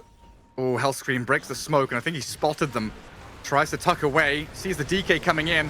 Tidebound make the jump though, straight into the Sand King. They save him though with a golem dropped. Abed breaks free. Now Saberlight can turn. with Sableye by his side and Timada coming in as well. Sableye with the help of that Wheel of Wonder on this Ursa, doing some damage, but unable to finish the job. Shiro with that Enrage going. Tanks through it all. Aegis gets claimed up. Sableye needs to get back onto target. Find an opening as New is breaking apart this fight. The two supports scattering while Sableye will get a spear to pin the Bristle back up into the upheaval as well.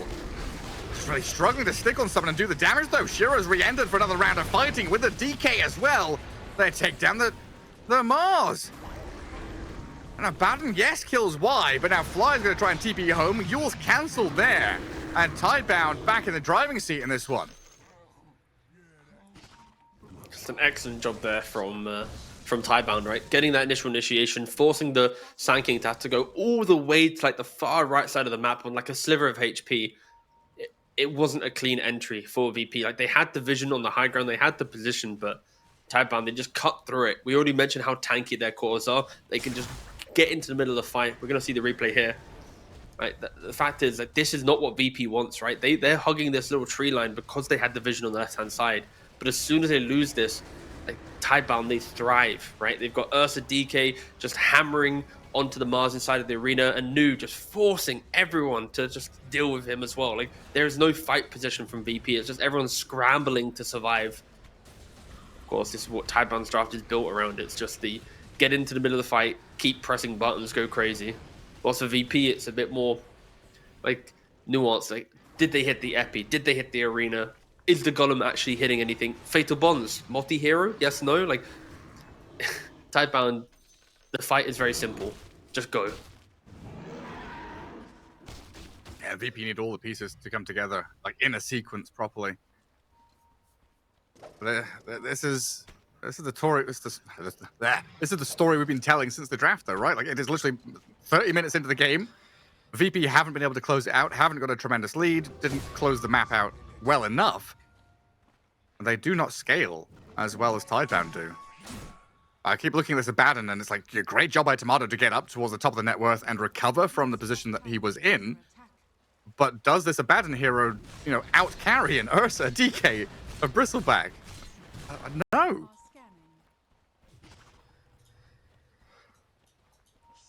Let's see how VP want to kind of approach the upcoming fight. Like it's just it's the beauty of Dota, right? You're 24 kills up to 9 of Tidebound, yet it just feels like Tidebound really are just controlling the game. Bloodthorn now complete on the Abaddon. That will give some kill threat. The Sableye inside the wave, getting jumped up. Oh my god, Yule's through the Enrage. Shiro with his BKB going. Head to head with the Abaddon there. Needs a golem to drop on this Ursa to buy some time to reset. So VP spend a couple of ultis, don't claim any kills. Now New with his BKB, gonna break through that epicenter, kill off Fly, diving in deep. And the rest of the squad will back him up to find Sableye. Dragon Knight will close the gap, blocks the bridge, no retreat here. Echo's BKB'd up. The sandwich. Oh, it's just disgusting. I don't know, Virtus.pro bleeding out here. Can't get a single kill. Abaddon's left stranded. A double for Shiro. Hellscream tries to find something on the tail end of this, but a 5-man wipe is imminent. Hellscream just a couple of whacks from the Bristleback. He's nearly dead, and Shiro can clear this one out. A signal of things to come now. VP have a lot of work to do just to come back into this game. I'm just trying to think though, like, can they get back into the game? Like, do they have damage? I don't want to call it. You know what, Gareth? You can do it. All right, how honest do you want me to be? As honest as you want. See, it's fucking over, Gareth! It's over! Tidebound have done it. I've made the mistakes too many times of calling games before they're over and then having several Reddit threads flaming me for being biased. So I'll let my co-cast to do that. Yeah, I mean, on a purely analytical standpoint, it does look like Tidebound have overcome the early to mid-game aggression that VP's lineup had, which is now a very difficult task for VP to win this game. Thus, most could say it is over for VP due to the lack of scaling they have inside their lineup. There we go. I did it in a nicer way. GG. Tidebound outscaled. Good. Seriously, this is where the map gets small. dark and hard to play. VP, I guess, kind of thankful there's no Roshan to go and take, because Tidebound with Aegis here could have been looking at multiple lanes of barracks easily. I guess VP do have some pretty good high ground defense. Spears back, all the team fight they've got through Arena and Epicenter. Fatal Bonds can be annoying to deal with as well. But now it is 100% surprise factor and execution for VP, as that graph has just plummeted from a 4K lead for themselves to now a 10K deficit. And Ursa is 5K ahead of his counterpart. And got DK and Bristleback who are decently ahead of theirs. It was fine when the scales were balanced, but someone's put their thumb on them here, and Tidebound are coming out with a great deal. Yeah, and Shiro having the Satanic, soon-to-be Swiftling. It is so hard to kill him off. You pair that with an AC, and Shiro just will rip through any hero he sees. Of course, Abed has had quite a quiet couple of fights, but Well, the Mars. doesn't matter. And he throws the arena down, but he was nullified and killed. No way to get out of that one. While they've got a grip on the Warlock. Into the box, shielded up and saved for now. Hellscream barely gets away with his own life. They've got these tools to try and cancel out the stuns and the grips and things like that, but you don't have the tools to deal with a Bristleback and DK just walking up onto high ground, killing your tower. Down a hero for 45 seconds. Probably just have to give this one up.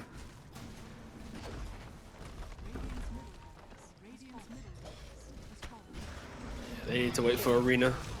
There's 45 seconds. The issue is if they wait this long, they are going to lose 2 lanes of Rex. Luckily for them, the tier 2 in bot lane is protecting VP from getting mega creeped. And maybe with the fact that the DK transformation was expiring, also giving a little bit of life to VP. Only losing 1 Rex from that. The thing is for VP, they keep getting caught in just really awkward positions, right? The fight prior, when we thought about the bot lane tier 2, sanking on the low ground, where there's one ward on the high ground from Tidebound, they catch the sanking. Then there's now Saberlight in the river, kind of by himself getting jumped. I mean, I'm not saying it's easy for VP, not at all. Like, their spells just don't really punch into the game anymore, when we've already mentioned all the items available for Tidebound, but they at least need to try and just be ready on the same page. You can't have these pick-off moments where a big core is just falling so early on. Abed. Can you even kill New there? I don't think you can. No. Like even if you spear back, turn him around, I think he just survives. Tidebound see you. I know it's Roshan time pretty shortly.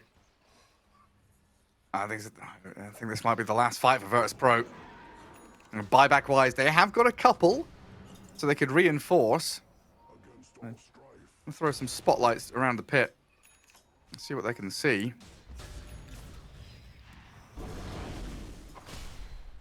Slow and steady from Tidebound. Top lane, mid lane pushed in.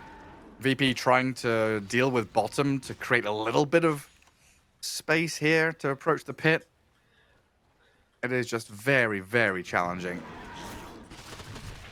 And it's that Octarine Core and Snapfire. Luxury items here for Planet. He's going to have cookies for days, right? He's got 2 charge cookie on an 8.3 second cooldown. And here comes Tidebound. 5-man smoke. Looking to deal the killer blow. Fly. The guy bringing up the rear, Saberlight, might get caught himself. Just a nullifier and then run away.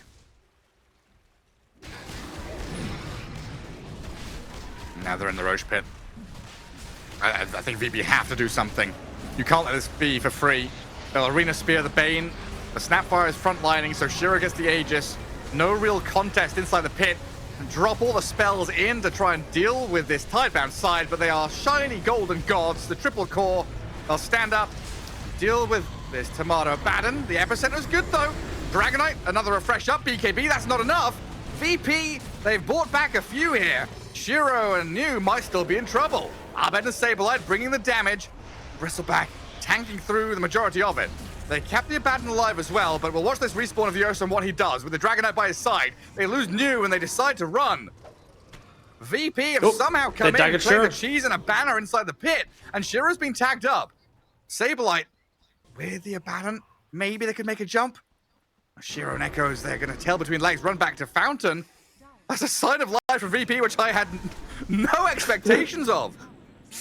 I'll be honest, mate. I had no expectations either. I was sitting back. I was watching the fight like, all right, at what point will Tidebound break them? But Abed, he steps up, right, gets a beautiful epicenter. Of course, you got the double buyback of Hellscream and Saberlight to help VP's case, and DK buybacking, but not able to convert that into kind of any additional fight.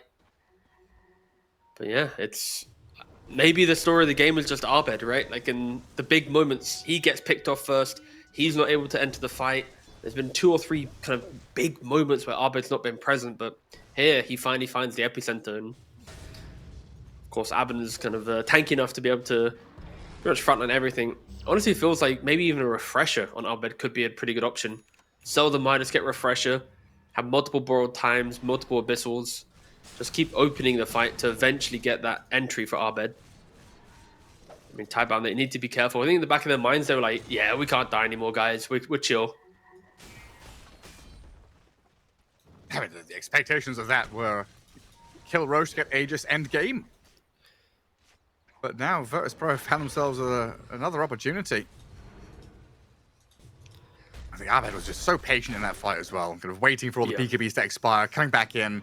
The refreshed BKB from DK with like 100 HP remaining was like, ooh, almost a moment there where Echoes could turn and stay alive.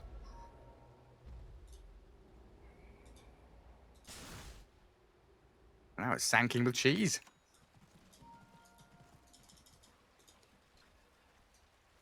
And this Abaddon Hand of Midas has more than paid for itself. I mean, they knew the game was going to last 45 minutes.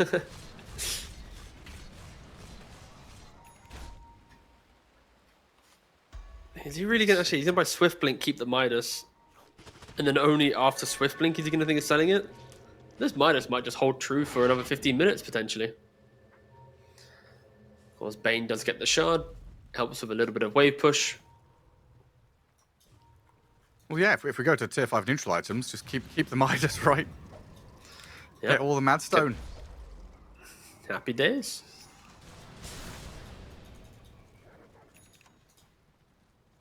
A gem for I flying. would feel really bad for Tidebound if they lose this game, though.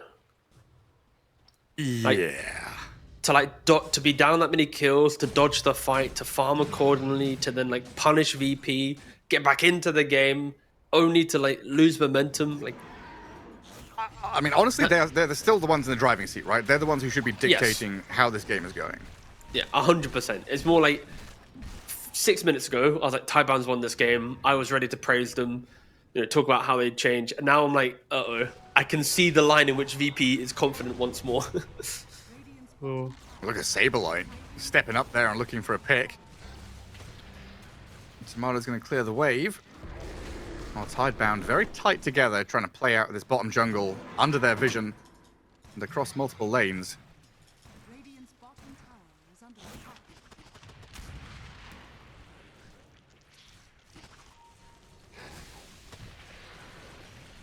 Discipline from VP, though. Not going to come out of their shell too much. They understand how important the setup is. Like we were very critical in the last 15 minutes about how both Arena and Epicenter haven't really been punching into the fights. So for them, they need to play under their vision. They need to play close to their tier 3 towers. And the fights are going to get harder. Ursa just got a refresher. Bristle just got a refresher. And when you think about comboing down these really tanky heroes, VP were able to barely do it one time, but can they do it twice? Like, you have to just assume no. Like, it really is a matter then of finding the jump before they get the BKB off. Of course, Nu naturally is quite aggressive in his positioning, utilizing the status resistance of SMY, but if he gets comboed down 100-0, not getting a single BKB off, that could be a way VP feels comfortable in the fight. I don't think either of these teams are going to feel comfortable until next Rosh, you know? That is true. We're back in line for next Roshan.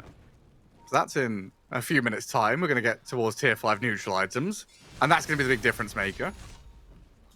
So far, both teams kind of, you know, Tidebound tentative to not lose and trying to hold on to this series, while VP, you know, very close to 2-0ing this, would love to grab a victory here.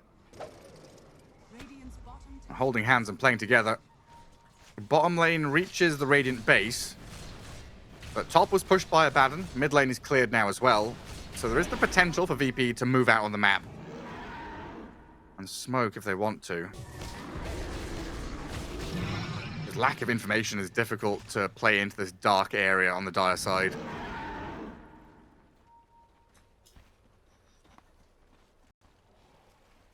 They'll see the Bristle back up top with a Radiant Ward. No one else has really shown on lanes, though, until Abed says hello down south. And Planet looks to clear out mid.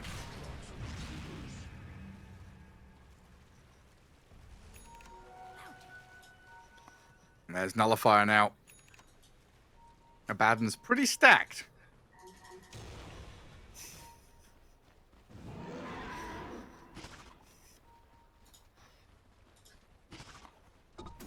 VP are the ones approaching the Dire base. Oh, it feels so weird to see Tidebound playing opposite side of the map. Wanting to play an enemy triangle. Like with all the refreshes and stuff, like I'm expecting them to make one swift smoke through, but of course at this stage of the game, if you only have like one observer, you gotta be very careful where you're going. Why using Sentry Gem, dewarding very, very slowly, and now DK, they step up. That's Dragon Knight, not the old Team DK. Abaddon and Saberlight. They jump in with a two-man Spear Arena on the back. Golem dropped over the top as well. There's a ton of damage as Saberlight just stands his ground and dishes it out onto them. Dragon Knight hypnotized, brought into the Will of Wonder. The save on the Mars as well. The Abaddon healing back up. He's topped up to full. Virtus.pro, they've killed the DK, dead for 2 minutes. They traded the Mars for it, but Shiro can still open up with new. Evil's pretty annoying to play through with no BKBs. So with this slow and a burst strike back in, they need the cookie to retreat. Tidebound, they tried to come in here and do some structural damage, but Virtus.pro, They're taking met them ramps with force. Look at mid lane. The creeps, they're going Oh, for it. no! Oh, 50 health. Oh no! Oh, it's so close. Oh, so very close. My cat is screaming. We'll let her out. No worries at all. I mean, for VP, right, they once again can just survive through the tankiness of Tidebound. And as much as we praise Tidebound's tankiness and being able to kind of get through that kind of the damage they had, they're not really doing the damage themselves. Saberlight hits this beautiful two-man spear, opening up for Abed to enter with a multi-hero epicenter. Bane, of course, doesn't go down initially, but when he runs it back, it's... Everyone's so tanky. Yeah, We Satanic it's Mars, so brawly. borrowed time, BKBs. I mean, the victory feast of the Mars as well, inside the arena, like, it's all these small things adding up, and are scanning. Tidebound not able to jump one guy together cleanly. Of course, it helps that Saberlight was just so, you know, barbaric. Like, he sees entry, he just goes, right? Like, the two-man spear into the epicenter, like, it's... When you're playing recovery, it doesn't feel good. And all And the it buys spells us are all back time for next available. Rosh as well. Can't wait. A minute 20 to go for that. And did VP lose the range racks top, right? So there's a Yes, little it- bit there for Tidebound, but Okay, so New now bought Satanic doesn't have buyback. So at this stage of the game, the fact okay. is that every hero without buyback is because they just have spent gold on items. buying out completely. Yeah. Like, for example, Tomato has the butterfly, right? Sod the Midas has butterfly now. So any core kill here, outside of like Ursa Sand King, they will just be completely out of the fight. Tomato. Oh!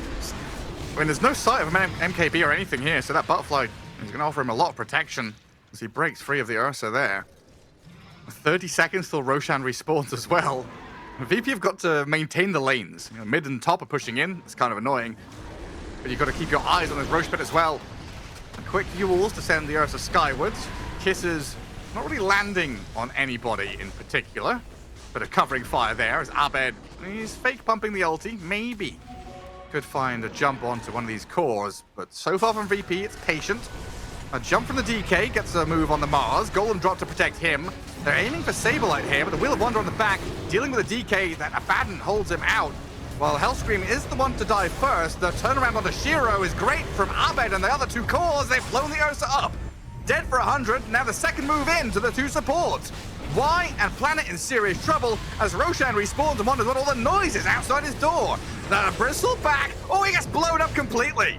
The Abaddon finally finds his rhythm. Shiro has to BKB and run. The Tidebound team have fought back, and no! They're gonna lose the Ursa! He's nullified, trying to lifesteal up the spear across! Saberlight's gonna come in! Shiro, a little bit of HP, comes back in, but he's being hounded now as the Abaddon will take him down. Gone for 2 minutes, and Tidebound have maybe just thrown this game away! I don't really know what Shiro was doing in that fight. He just locked onto the Mars, was doing no damage. And then he had an opportunity to press refresher, get another enrage out of BKB, but he doesn't do it. He then dies. Of course, then leading to a buyback, and he just jumps straight back in again. He just wasn't doing any damage. And now Yeah, 90 Shiro. seconds, no Ursa, no buyback. Yeah. They found it. Bane by the Twin Gate. Mars is going to come in here and one-shot him. Come on, Saberlight. Show us the big damage from your build. Just give him the whack. Spear into whack. No, Nightmare. Whack him, Saberlight. No. Nightmare buys whack. Oh, it's not a one-shot. He gets gripped up as well. Just delaying as much as you can here as Y. He's got TP in 5. They're trying to spot him and cancel it. They've got the vision over the top now. There's non-stop nightmares though as Saberlight. Come on, finish the goddamn support here. It's a +5. Not just the spear. Oh, wise. He's started on now. Outplayed. That's wasted so much time. He's not even taken mid-racks yet. Oh my god. 2 games in a row. Y is just outplaying VP. Disruptor in game 1, Bane on game 2. I bought some time here for Ursa to maybe respawn before they lose their base. Because Tomato looks like he's aiming for tier 4s. Hellscream will bring the next wave in, protecting it. Saberlight and Tomato, they kill a building and they jump the Bristle bag. Dragonite and the Bane here to protect with the kisses over the top. Inside the arena, Abaddon and Mars losing a lot of their health, but they've got this borrowed time to top Tomato back up to full. But now it's 15 seconds before Ursa respawns, and Saberlight, he's got Aegis, so does have that second life, and gobbles the cheese to get back to full. Tier 4's still wide open here, but I think VP got to rethink how they approach this. This series got more swings and roundabouts than a kid's playground. I've got no idea what's going on. I have no idea either. Back and forth. What, up is down? I don't know what to say anymore, Gareth. I'll be honest. I'm tired. Madness. 55 minutes in. Now VP have an 8k lead somehow.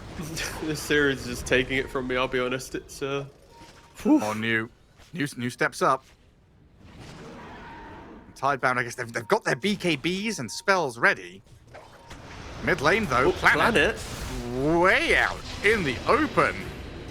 The stuns through the spear and the burst strike, plenty there to kill him.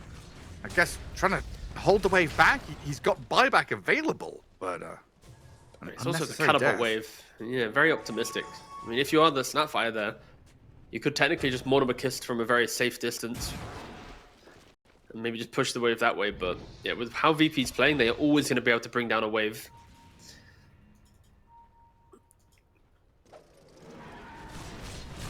Sorry to note, of course, the refresh shard on the Abaddon, he'll keep toggling it in and out of his backpack depending on if his borrowed time's on cooldown. Shiro is trying to buy MKB, but it might be too little too late as they make the move onto New.